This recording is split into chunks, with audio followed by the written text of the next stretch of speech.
МВР неселективно и бескомпромисно ќе се бори против криминалците во своите редови, изјави министерот Тошковски околу случајот со уапсениот член на обезбедувањето на премиерот Мицкоски.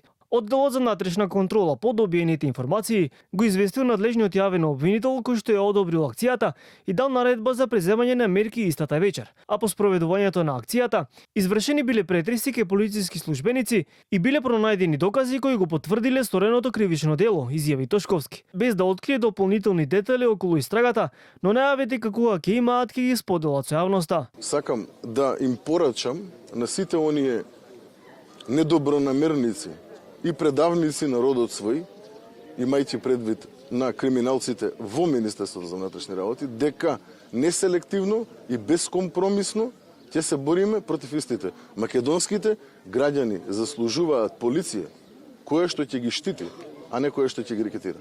Тошковски учествуваше на дебата посветена на безбедноста на пешаците во сообраќајот, на која присуствуваа и експерти по сообраќај и безбедност.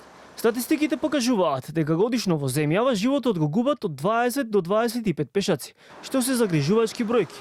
Прашање кое бара промовирање на одговорно однесување на сите учесници во сообраќајот. Изминатата година во Република Македонија животот го загубиле 24 пешаци, а во првите 3 месеци од оваа година животот го загубиле 5 пешаци. Овие бројки не се само бројка, овие бројки се луѓе кои што сме ги загубиле на улиците. Јас не верувам дека во 2001 сме имале толку многу загубени човечки животи во рамки на оној